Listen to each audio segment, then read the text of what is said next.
The attraction was powerful and immediate.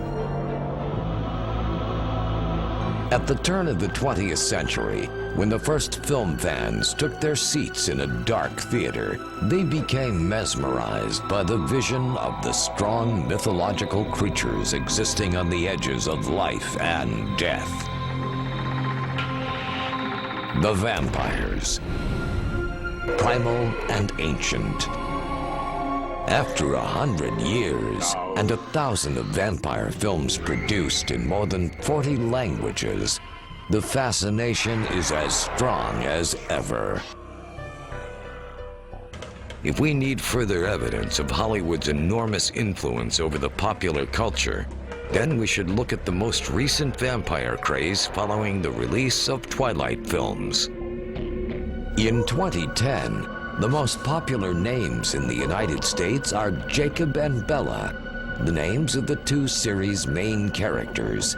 And there is a globally emerging new wave of vampire idealism, inducing many to sharpen their teeth and drink animal blood to imitate vampires. But before the vampire films transferred the old vampire legends from the medieval Carpathian Mountain to the suburban American neighborhoods, there were vampire craze spilling real human blood from the banks of the mystical rivers of Babylonia to the 14th century Black Plague riots killing villages of people who were suspected to bury the undead. But it wasn't until 1897 that Bram Stoker brought us the definitive classic for vampire mythos, symbols, and archetypes. Dracula stands as the basis for the majority of vampire films today. It provides the framework for what a vampire can be. Films either follow the mold or move to uncharted territory. In either event, Dracula exists as the father of modern vampires. While classic literature has laid the basic groundwork for vampire mythology, film is responsible for manipulating it into the phenomenon we currently know. Because of this, we are left with a growing archetype whose lineage can be finely traced through the vampire films created in the wake. We will follow the history of the vampire films leading up to the explosive genesis of the modern media and culture, by now fully occupied by the undead. Dracula, Elizabeth Báthory, Nosferatu, Vlad the Impaler, and Frankenstein. These are the stories for Nightfall.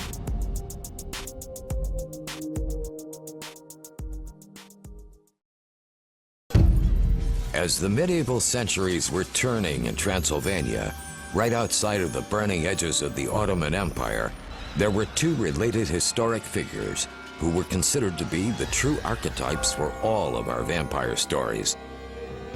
One was a prince who was orphaned but lived to revenge the death of his father. The other, a countess, a brilliant child, the smartest and richest of them all. Their story moved from history to folklore, passing into literature and eventually to film, creating the most extraordinary basis for centuries of fear and nightmares. Vlad the Impaler's Russian surname was Dracula, which meant that he was the son of the dragon. In the year of his birth, Vlad's father, also known under the nickname of Dracula, had traveled to Nuremberg in Germany, where he had been vested into the Order of the Dragon. He fought the Ottomans who raised him, the Germans who paid all of his taxes, the Hungarians, the Vatican, his blood brother, and always his own family of warriors throughout Eastern Europe. Vlad was known to establish Bucharest and to manage to keep the rapidly expanding Ottoman Empire from invading Moldavia and Transylvania without the customary financial help from the Pope or the church bankers in Venice. But his real reputation was not that of the savior of Christianity, but rather a symbol of merciless brutality for his unimaginable cruelty during the years of his power. The number of his tortured victims were about 80 to 100,000, an enormous amount for a small regional ruler. Impalement was Vlad's preferred method of torture and execution. Horses were attached to each of the victim's legs as a sharpened stake was gradually forced into the body. Death by impalement was slow and agonizing. Victims sometimes endured for hours or even days. He often had the stakes arranged in various geometric patterns. The height of the spear indicated the rank of the victim. Unlike the fictional Dracula films, there have been comparatively few movies about the man who inspired the vampire.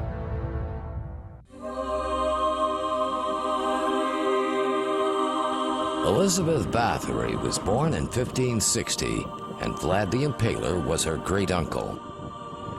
A brilliant child who spoke many languages, and from her late teens owned and managed a large Hungarian estate by successfully fighting the Ottoman, producing huge wealth and loaning large sums of money to the always needy Hungarian king.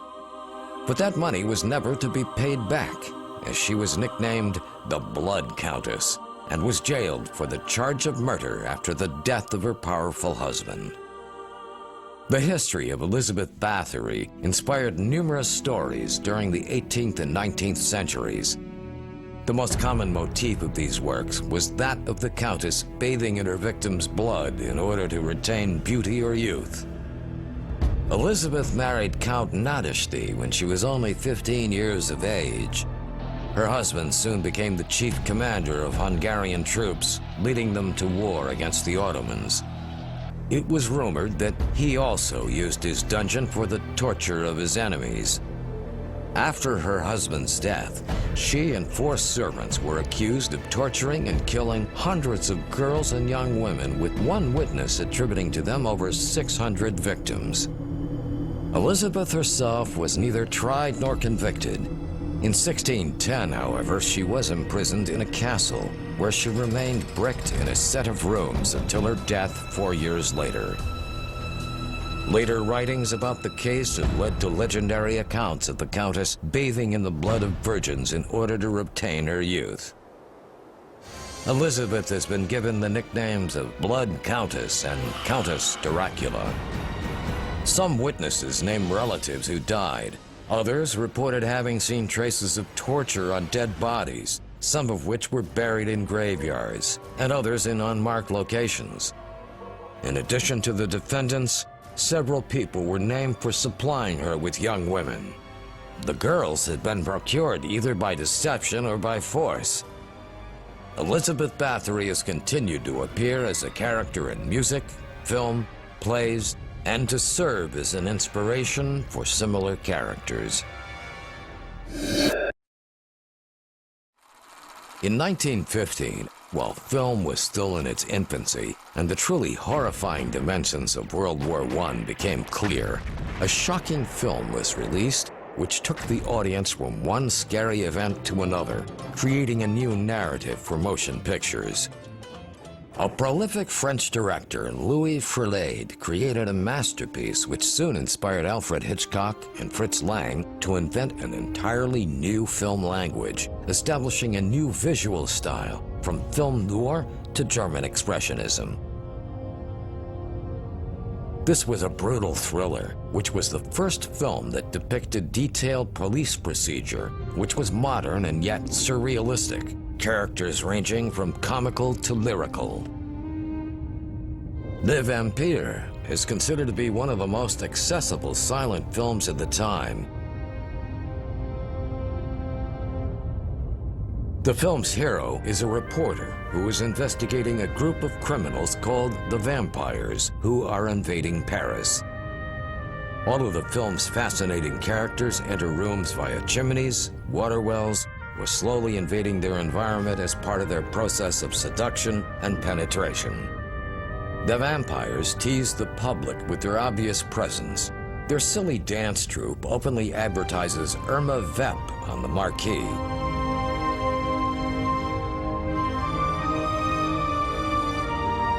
Like in all the modern vampire films, this story makes uniquely powerful the use of natural settings. This time, it is the turn of the century Paris which introduced the idea that a film could set violence in the most everyday and respectable looking of surroundings. Evil hits home in bland residential areas and disarming provincial settings. This vampire film was the starting point of a modern thriller and a chilling coming attraction to the 20th century. Unlike the musicals and gangster films, the vampire films did not have to wait for the development of sound. But this film is strongly affected by the circumstances of its production.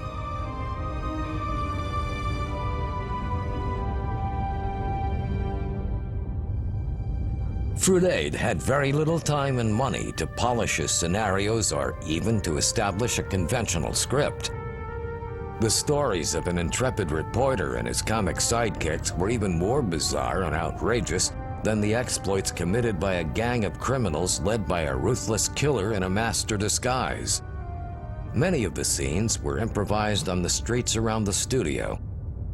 The pressures brought on by the changing cast of players meant that occasionally even the seemingly indestructible villain had to be suddenly and inexplicably killed off.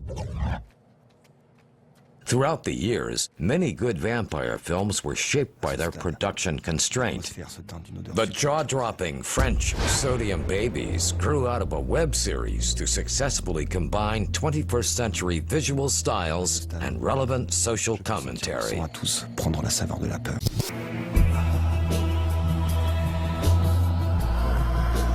ce soir, nous allons tous payer pour un crime vieux de plus de 30 ans.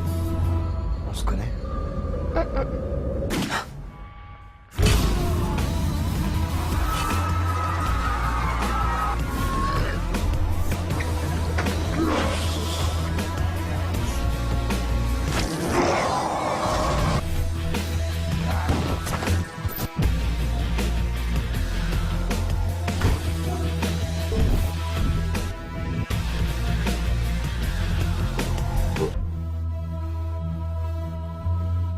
The earliest cinematic appearance by a vampire was in Robert G. Vignola's 1913 film, The Vampire.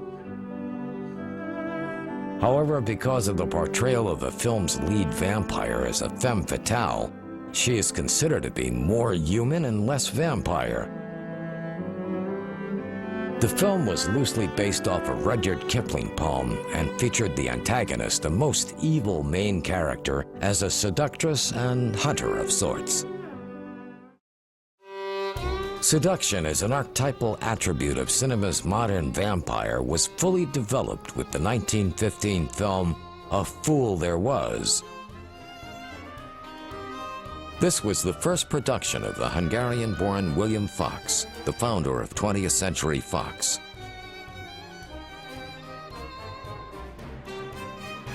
Once again inspired by a Kipling poem, the film took an entirely different direction. A Fool There Was also a watershed in early film publicity. At a press conference, the studio gave an elaborate fictional biography of Theda Bara, making her an exotic Arabian actress. Then they made an intentional leak to the press that the whole thing was a hoax. This may have been one of Hollywood's first publicity stunts. The mild symbolism of these films eventually gave way to the violent hyper-reality as a dominant language for horror films. Symbolic narrative style turned into dark, highly disturbing, violent, but frequently ironic visions. Here, nothing is left for the imagination. Fear is not what is anticipated, but sheer terror, mind-blowing brutality. All of this generating current box office success and criticism. The 1932 film Carl Dreyer's The Vampire is one of the greatest horror films of all time. Its storyline is secondary to its visual power.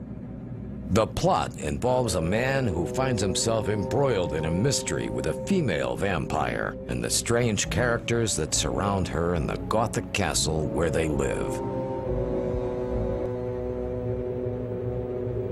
The famous shot of the hero looking at himself in a coffin was used again by Bergman for the early dream sequence in the 1957 Wild Strawberries. One of the most impressive scenes involves a funeral procession from the perspective of the corpse. Through a window in the coffin, we see the faces that peer in and the passing scenery above as the casket is taken away.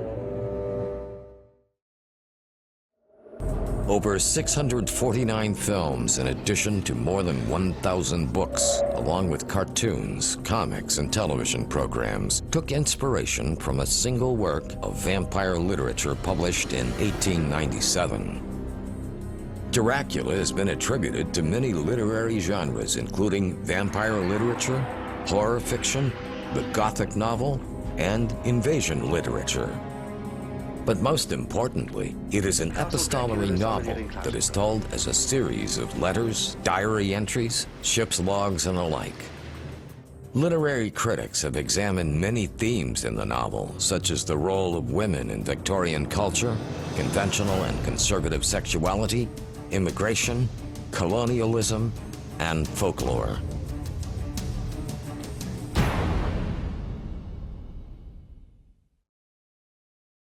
Almost destroyed by Stoker's widow because of copyright infringement, the film was banned, censored, smuggled, celebrated, and readapted numerous times. The making of Murnau's 1922 Nosferatu has passed into legend.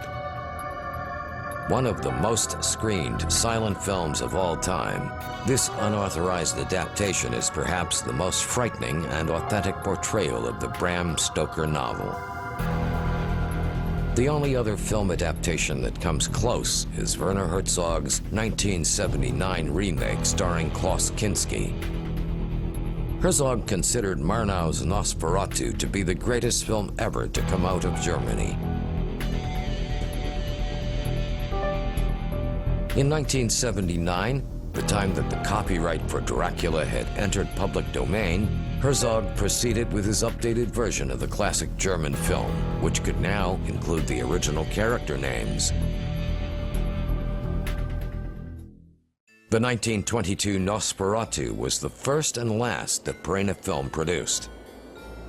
The company declared bankruptcy after Bram Stoker's estate sued for copyright infringement and won. With the influence of producer and production designer Albin Grau, the film established one of two main depictions of film vampires.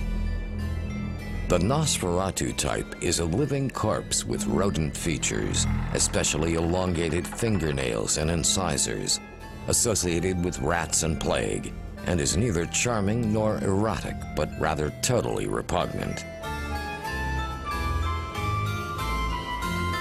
The victims usually die and are not turned into vampires themselves. A more universal effect of the film is less obvious. The ending of Nosferatu single-handedly created the concept that vampires can be physically harmed by sunlight. Since Nosferatu's release, the vampire legends have quickly incorporated the idea of fearing or being destroyed by the sun.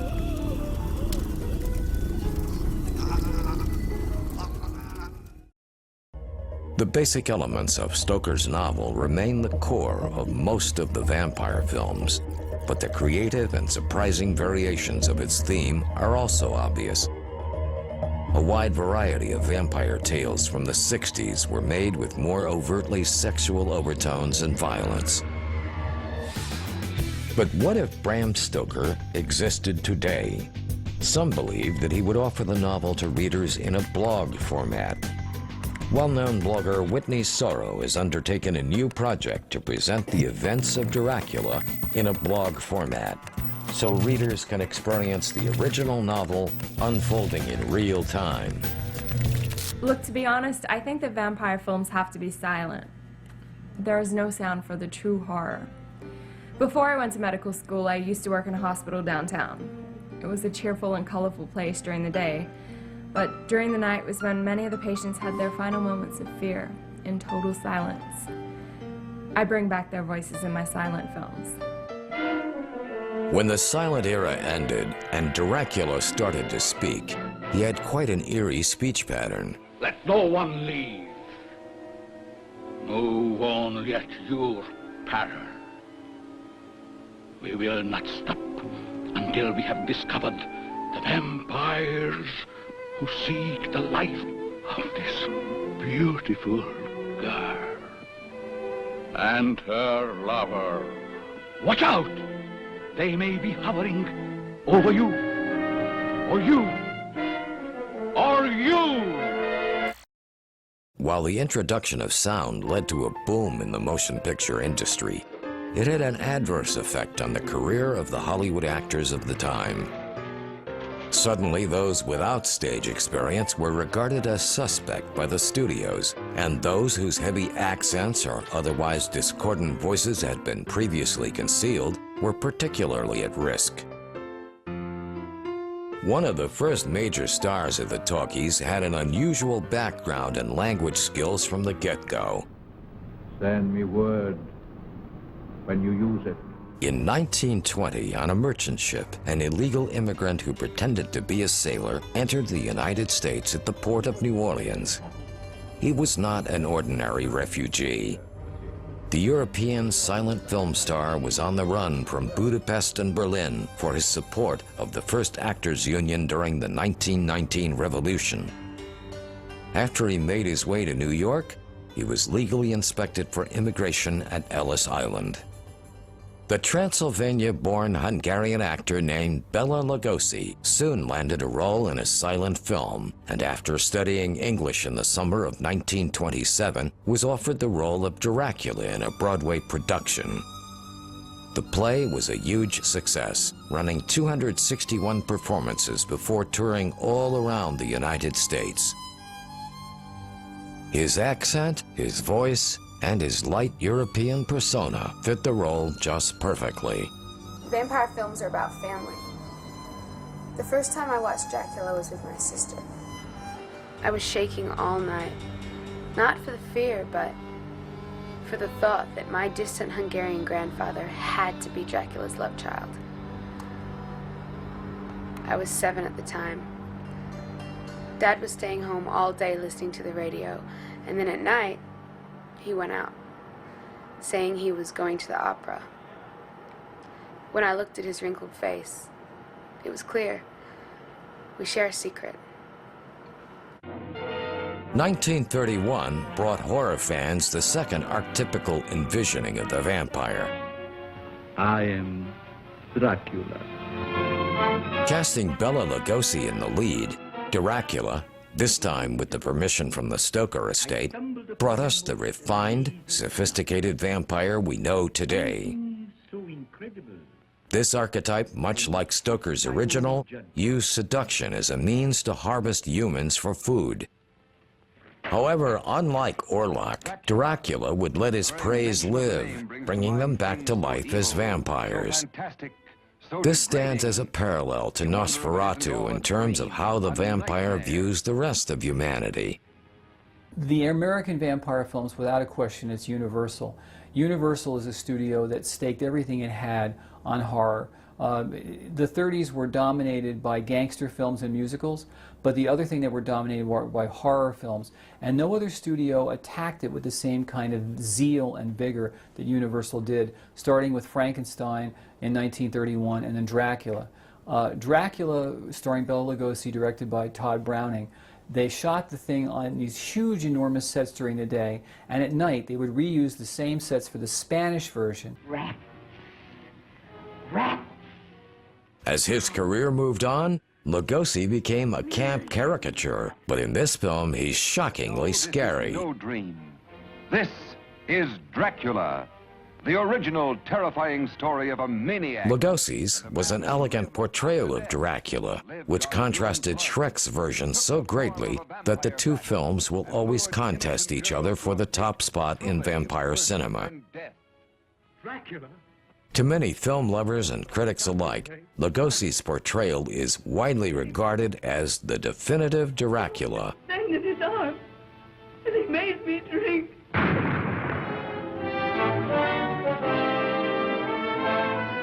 He had a powerful presence and authority on screen. The slow, deliberate pacing of his performance gave Dracula the air of a walking, talking corpse, which terrified 1931 movie audiences. He was just as compelling with no dialogue, and the many close-ups of Lugosi's face in icy silence jumped off the screen. With this mesmerizing performance, Dracula became Bela Lugosi's signature role. Dracula had such great success that Universal Studios sparked two sequels, Dracula's Daughter in 1936 and Son of Dracula in 1943. One seen among its enemies. Son of Dracula, searing the screen with new terror. Columbia Pictures produced The Return of the Vampire in 1944, and there were 4 other vampire-related films prior to 1950. The most popular being Abbott and Costello Meet Frankenstein, which featured Lugosi's last portrayal of Dracula and was the first of many absurd vampire-themed comedies.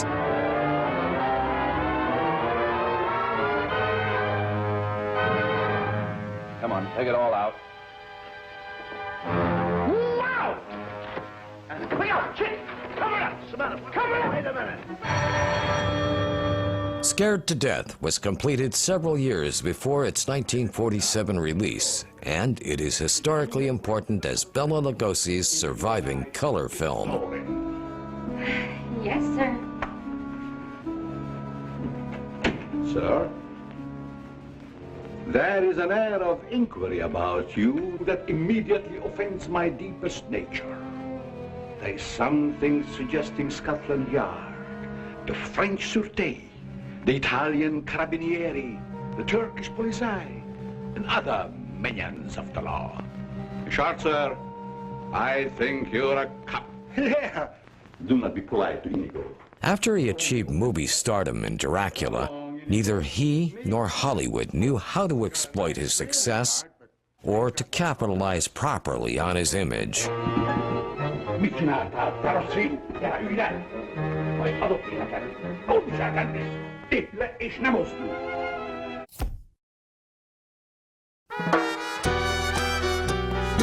As the vampire films were just about to disappear from the cinemas, a brilliant Mexican film rewrote the rules and eventually led the way to a new style of vampire cinema. Fernando Mendez's 1957 adaptation, El Vampiro, a reintroduced hypnotic nature of vampire cinema, was placed in a new light.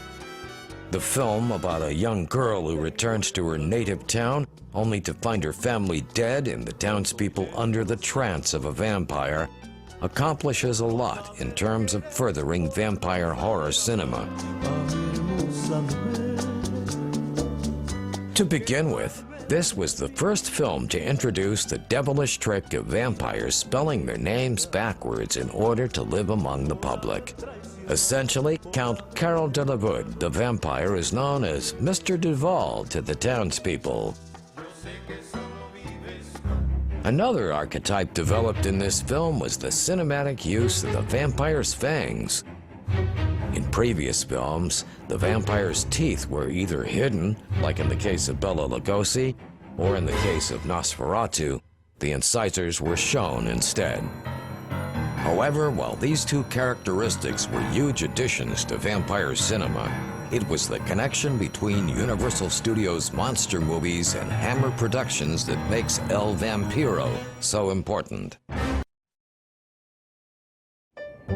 William Hines, a London jeweler, comedian, and cycling enthusiast, finally registered his own film company, Hammer Film, in 1934. The slump in the British film industry forced him into liquidation within a year. Somehow the company survived, but they had to wait more than 2 decades to find a breakthrough success with the birth of a new style of horror films known as the Hammer horror. Dracula was reincarnated for a new generation in the celebrated Hammer horror series of films starring Christopher Lee as the Count. To inflict his terror upon the Hammer Productions had been around making monster and science fiction films since the 30s, but it was their heralded reincarnation of Frankenstein that led to the rebirth of monster films and the next incarnation of Dracula. However, reproducing and distributing Dracula proved to be a tedious task. Because of ongoing legal battles between Hammer and Universal Studios, Dracula remained unreleased until 1958, after it had been finished shooting for over a year.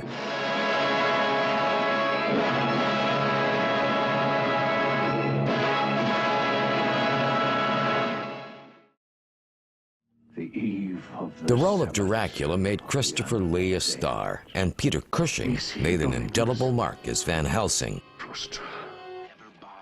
Hammer Horror reinvigorated the Dracula novel in an extensive collection of provocative low-budget films by using sensual colors, constant flowing of blood in a more overtly gory violence.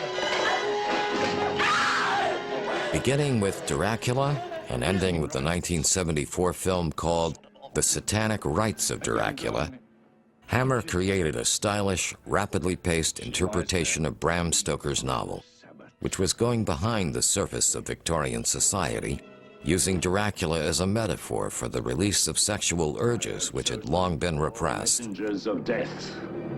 4 horsemen of my created apocalypse. 4 carriers of the plague who will infect their Dracula. Lee's Dracula is a radical departure from the role, as interpreted by Bela Lugosi. For the first time, Dracula is seen as a figure of sexual magnetism rather than a rapacious animal savoring for blood alone.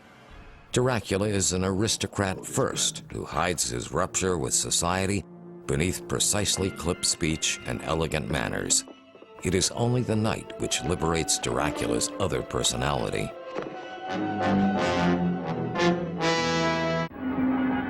Listen to the beat of your heart, Marianne. You hear? In the 1960 Brides of Dracula, a young teacher on her way to a position in Transylvania helps a young man escape the shackles his mother has put on him. Throb of terror. In doing so, she innocently unleashes the horrors of the undead.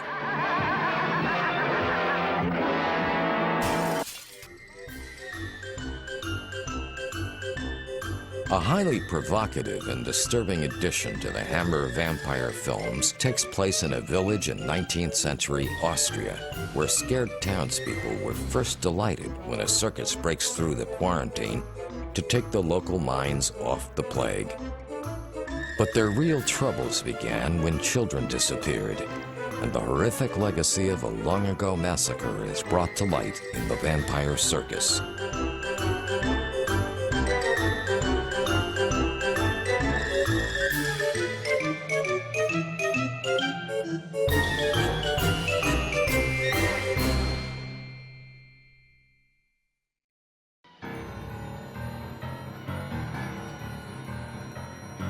Looking back to these movies, it is now clear that Hammer vampire films, particularly those directed by Terence Fisher, were simply ahead of their time. And to the degree of graphic violence which pervades the horror films, it was simply a response to the needs of the viewing audience for greater realism. These films stand as one of the signal achievements of the British cinema and paved the way for the next cycle of horror films. Though the battle may be vigorous and hazardous in these films, good being infinite will inevitably triumph over the evil of Dracula and his minions. Some see this as a structural weakness for Hammer's vision. If so, it is a weakness shared by Britain's two greatest Gothic writers, Mary Shelley and Bram Stoker.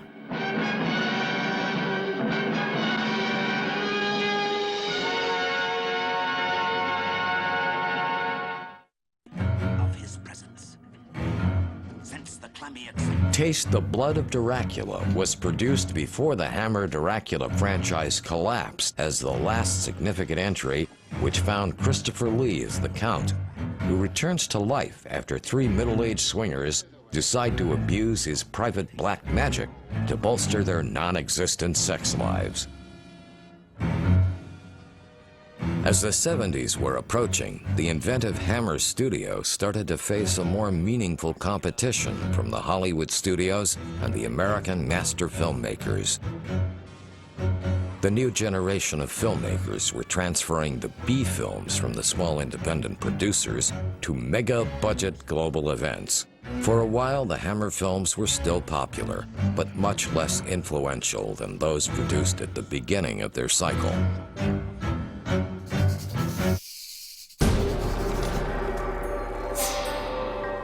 For the vampire horror enthusiast, the Orient was always their favorite destination. The perception of ancient secrets and mysticism, coupled with forcefulness, the instant use of power and violence, knitted an excellent cultural premise for vampire films. In 1974, at the height of the popularity of both the Kung Fu and the Dracula films, a new martial arts mixed vampire film was produced. It was The Legend of the Seven Gold Vampires, the last Dracula film co-produced by Hammer Films. Professor Lawrence Van Helsing, played by Peter Cushing, gives a lecture in 1904 at a Chinese university on a Chinese vampire legend. He speaks of an unknown rural village that has been terrorized by vampires for many years. After the lecture, a student informs him that the legend is true and that he knows the location of the village. He then asks Professor Van Helsing if he would be willing to travel to the village and destroy the vampire menace. Van Helsing agrees and embarks with his son, one of his students, and his 6 kung fu trained siblings on a dangerous journey funded by a wealthy widow. The 7 golden vampires, however, are acting under the guidance of Count Dracula himself.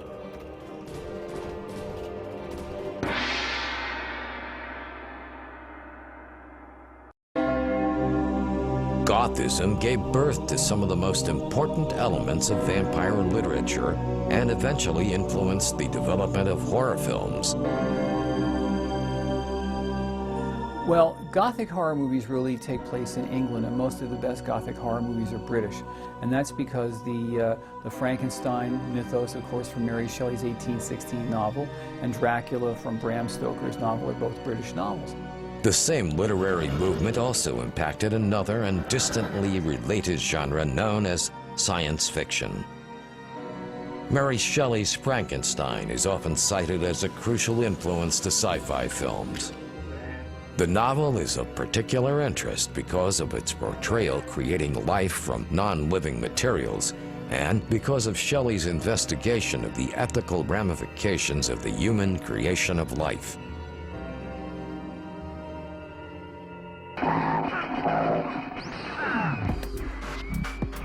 Later science fiction narratives about robots, cyborgs, artificial intelligence, and cloning clearly owe a debt to Shelley, though few, if any, authors have surpassed her intense exploration of the sublime natural world.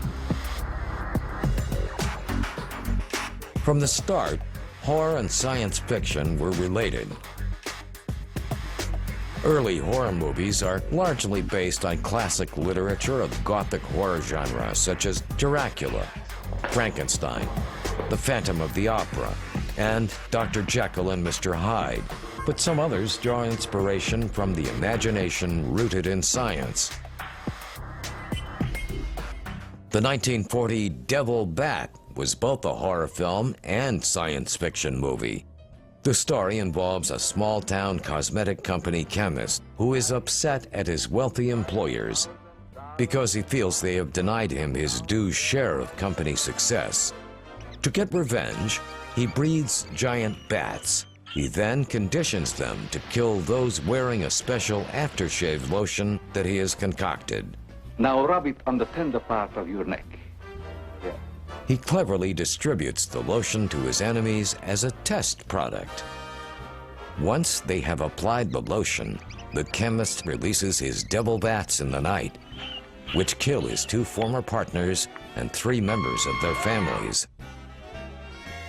A hotshot big city reporter gets assigned by his editor to cover and help solve the murders. The mad chemist is predictably done in by his own shaving lotion and by his own creation, the dreaded Devil Bat.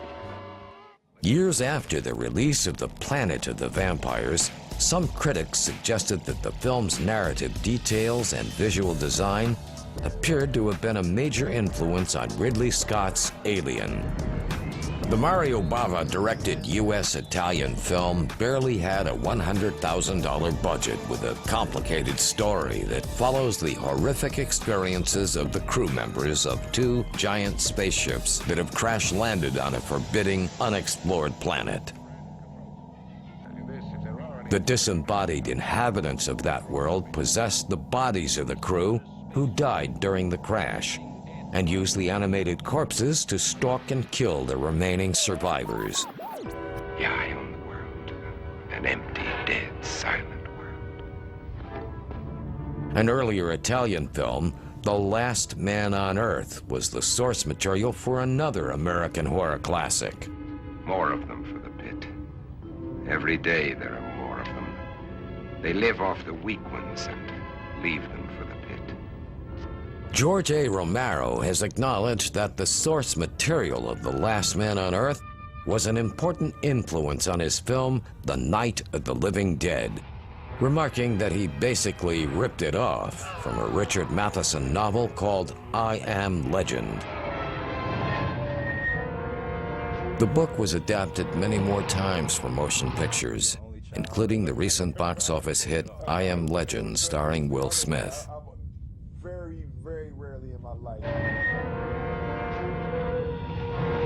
Numerous critics have suggested that the Last Man on Earth film itself was also a source of inspiration for The Night of the Living Dead.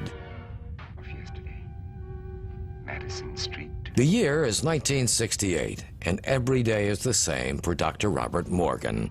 He wakes up, gathers his weapons, and then goes hunting for vampires. Just wide enough to keep the flesh apart so their body seal can't function. And how many more of these will I have to make before they're all destroyed? Morgan lives in a world where everyone else has been infected by a plague that turns them into undead vampiric creatures.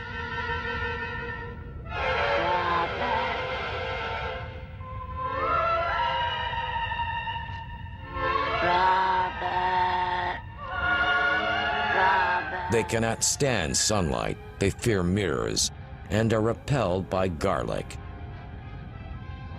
They would kill Morgan if they could, but fortunately they are weak and not very smart. At night, Morgan locks himself inside his house. During the day, he kills as many vampires as he can. For the atomic brain, the old Elizabeth Báthory vampire legend is used as a basis for the storyline. An elderly woman uses her vast fortune to convince an eccentric yet brilliant scientist to transplant her brain into a new youthful body. The bodies are provided by 3 immigrant young women who are hired to be servants. The old woman then chooses which of the girls she finds most beautiful and sets about replacing the young woman's brain with her own. He has grafted a living animal's brain into this newly dead. In the Omega Man, biological warfare between the People's Republic of China and the Soviet Union kills most of the world's human population. The U.S. Army and a military scientist based in Los Angeles begin to succumb to the plague, but vaccinates himself with an experimental and yet-to-be-tested vaccine, just in time, rendering himself immune. The plague's surviving victims, meanwhile, join together as the Family, a cult of nocturnal homicidal mutants with plague-induced albinism who seek to destroy the last vestiges of technological society. Director Tim Burton claims Omega Man to be one of his favorite films. The late 60s proved to be fruitful for vampire cinema, but the early 70s it had hit a slump. While studios were still trying to push films like 1971's Dracula vs. Frankenstein, it was the cultural movement of change that influenced the films the most. Blackula and the subsequent sequel, Scream Blackula Scream, illustrate the power of racial divide. In 1780, Prince Mamawald, the ruler of an African nation, seeks the help of Count Dracula in suppressing the slave trade. You know, he is a strange dude. The film spurned a series of horror-related blaxploitation films like Blackenstein. The story is about Eddie Turner, who stepped on a landmine in Vietnam and lost all of his limbs. His fiancée, Dr. Winifred Walker, thinks she's found help for him in her former teacher and colleague, Dr. Stein, who was recently won a Nobel Peace Prize for solving the DNA genetic code. In a tour of Dr. Stein's home laboratory, Dr. Walker is introduced to one of his patients, a 90-year-old woman with the appearance of a 50-year-old, and a Frenchman whose lower legs have been successfully reattached with the help of Dr. Stein's DNA solution. Eddie undergoes a successful surgery, but the doctor's jealous assistant sabotages his treatment and turns him into a monster. Eddie becomes a moaning, shambling monster reminiscent of Boris Karloff's Frankenstein. He is compelled to leave the house to kill, though he returns in time for his ongoing schedule of DNA solution. Many critics list Blackenstein as the worst blaxploitation film ever, for all of the script inconsistencies, production errors, and acting gaffes. But others believe that all the errors were intentional, and the filmmakers intended to have fun with the audience.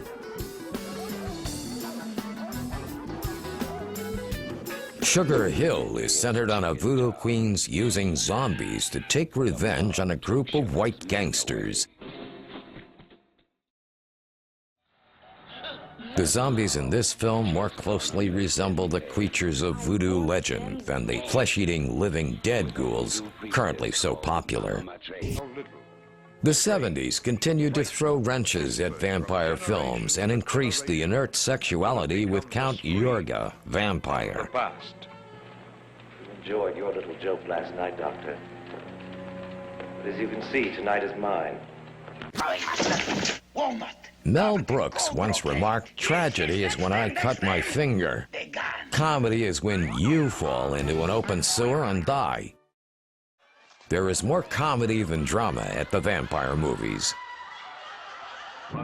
The idea of turning a serious horror movie into a comedic romp had been around a while, starting in 1948 with Abbott and Costello Meet Frankenstein.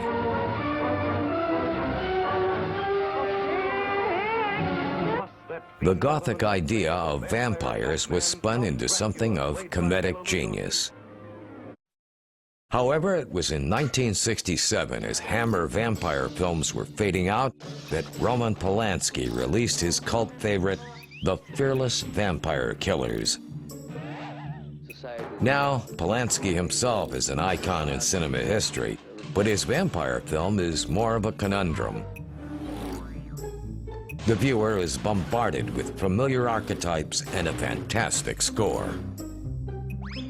What this film adds to the genre are comedic undertones, sarcasm, and irony. Dearly beloved brothers and sisters, I thank you for your warm reception. The shorter my speech, the longer our celebration. Our motto, death to the living! Joy of living to the dead. I wish you now an increased blood count.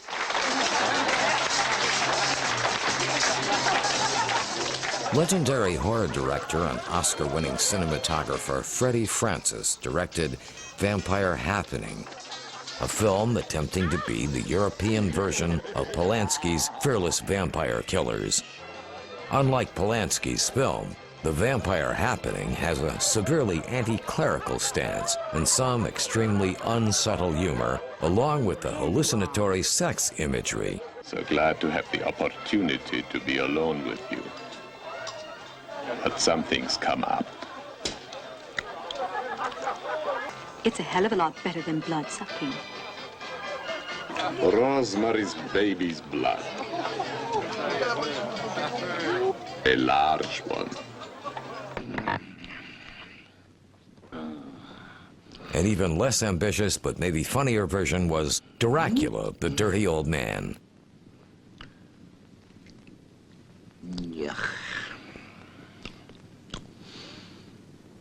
Oh, if I got to go to the bedroom, I've got to get a new interior decorator. Boy. Oh, well, but look, I got an outdoor fireplace inside. Irving Tackleman strikes again. Ooh, you're doing a good job, Irving. Not bad for the first time. Oh, thank you. Listen, I'll take her from here. I want 2 more for the night.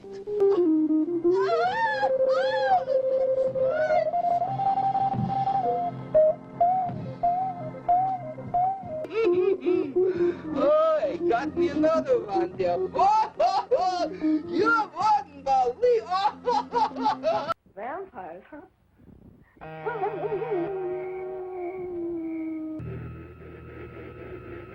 The disco generation rightfully posed the question, whatever happened to Count Dracula? In a variation of the Faust theme, Dracula has become the owner of a prominent Hollywood discotheque, Dracula's Castle, where he hosts wild, drug-filled parties, offering stardom in exchange for a little time with the old bloodsucker. Originally entitled Vampira, there was an English film comedy renamed as Old Dracula. The more blood, sir? Hey, we must have drugged 3 village girls already. Count Dracula, played by David Niven, is an old vampire who, because of advanced age, is forced to host tours of his castle to get new victims. Say something for the kiddies, Drac Bait. Old Dracula, rated PG. Hi there, folks. This is Alan Sherman, telling you about a movie that I just wrote the title song for. The movie's called My Son the Vampire. Every boy should have a vampire of his own. I'll tell you how I got mine. She just dropped over one night for a bite, so I bit her. Decades before, in My Son the Vampire, Bela Lugosi played a criminal who thinks he is a vampire, sleeps in a coffin, has a robot, and a machine that can destroy 200 battleships. Lugosi once said, "When a film company is in the red, they always come to me." The vampire lust was always a part of the appeal. Sensuality, erotic thrill, seduction, and surrender to the vampire, rather than brutality of horror.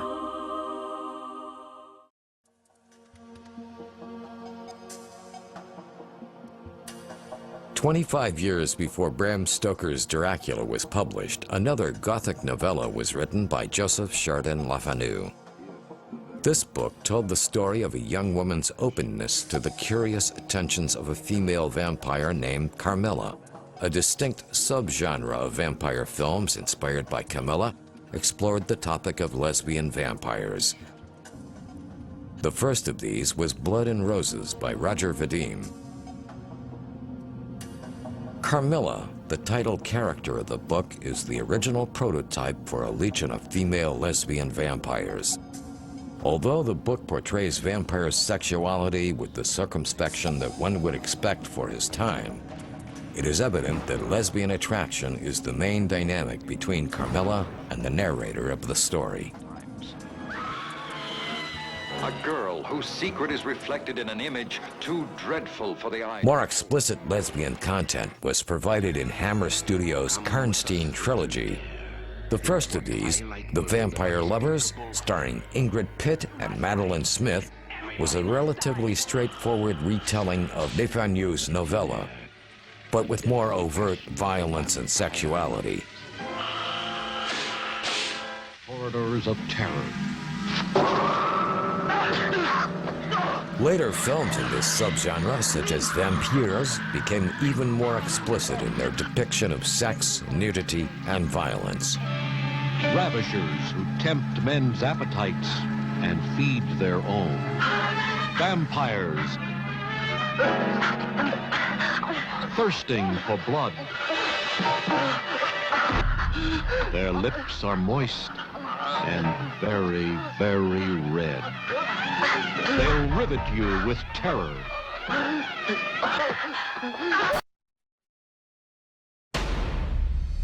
If Count Dracula and the Awful Dr. Orloff are just Franco's most recognizable mainstream titles, then The Vampiros Lesbos is his ultimate cult film. The Vampiros Lesbos is an erotic horror tale about a vixen vampire seducing and killing women to appease her insatiable thirst for female blood. Linda is a young American lawyer working in a law office in Turkey. During the night, she has passionate dreams in which a sexy brunette harasses and makes love to her, from which she is unable to defend herself. A minor case about an inheritance forces her to travel to one of the small islands off the Turkish coast.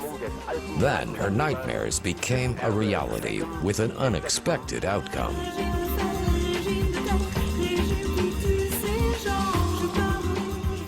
Rediscovered by a new legion of devoted fans, including Quentin Tarantino, who used part of the film's unique music score in his 1998 Jackie Brown, the film launched a new interest in Franco cinema.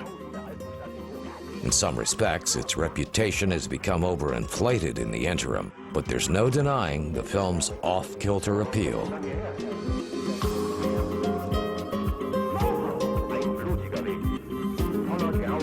Not surprisingly, vampire films and horror films kept attracting some of the greatest directors, producers, and actors of all times. Films at that time that really excited me were films that had death incarnate, because they really got right into right into my genetic makeup.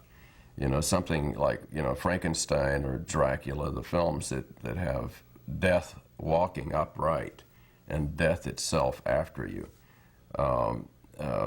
Were films that impressed me and frightened me, more so than giant eyeballs from outer space.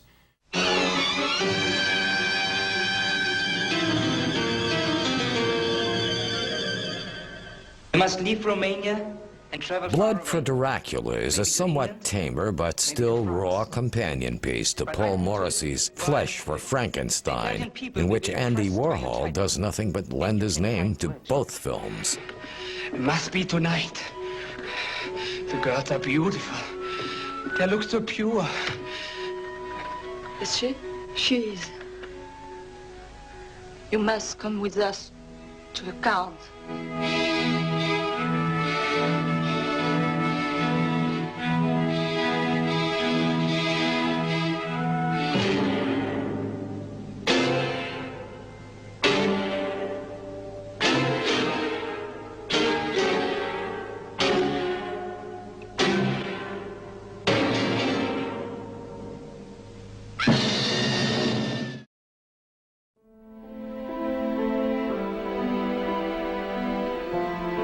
It can be said that a vampire love scene is where the vampire lets the other person live. But romanticism requires something much more, like showing the all-powerful and immortal super being bored with his omnipotence and immortality, lamenting on the heavy burden of being him. A traditional romantic hero is a gifted, perhaps misunderstood loner, creatively following the dictates of his inspiration rather than the standards of contemporary society. The ambitious, aggressively individualistic hero was born out of Lord Byron's 18th century writings. He is fully alive and flourishing in the latter half of the 20th century. We can see him again and again on television screens and in movies. Unquestionably, the most popular vampire films are not traditional horror movies. They might have horror elements, but they are the last vestiges of the 18th century Romanticism, which validated strong emotion as the aesthetic experience, placing new emphasis on trepidation, horror, terror, and awe. A vampire with a soul broods over the guilt of crimes of his past and longs for the unattainable love of his life.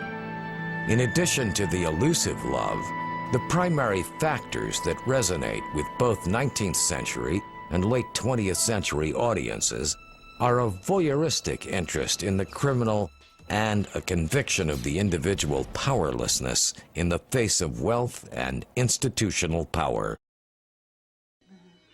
This feeling was echoed through culture and society from the 80s as vampire films took a step to identify with the lost souls of vampires. In the spirit of the classical Gothic, these affairs of the heart between the living and the dead are some of the most memorable film experiences. Where we are now is in a very interesting period in film history entirely. Digital special effects, which kicked in 2000, have made it possible to do practically anything on the screen. So it was a big deal in 1943 when in Son of Dracula, for the first time, we saw in front of our eyes Dracula convincingly transform himself into a bat. All right? Now such a thing is absolutely simple. It's just, a matter of CGI. That's all there is to it. So I think we're in an interesting place right now in vampire films where we are trying to find out a new direction, because I think we're coming to the end of the current cycle.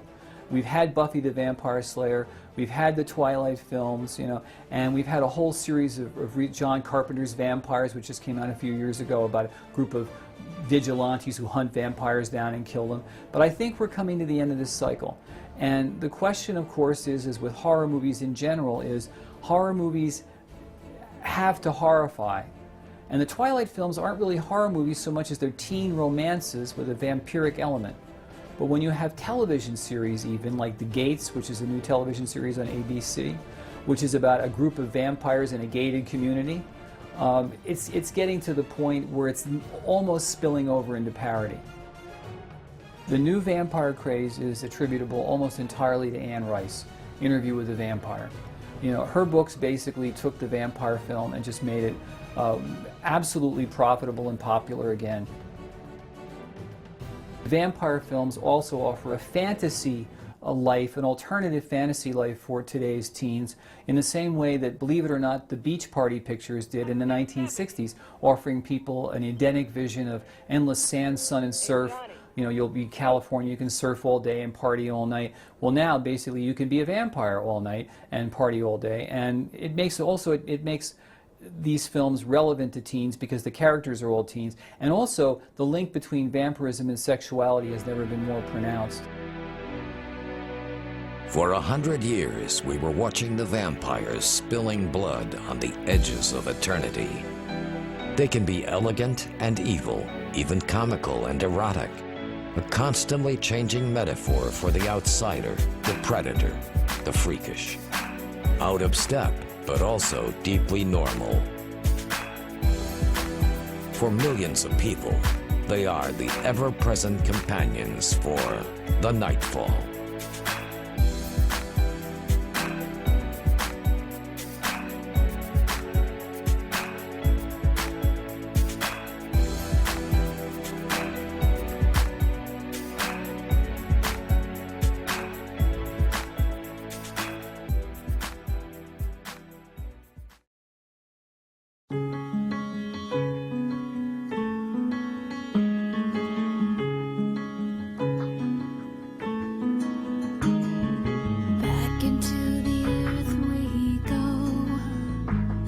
Surrounding taste of salt, bleeding from the sting of her lily, letting each feeling drop back into the womb we go, filtered through this soot, marked by the passage of scars. It's birth.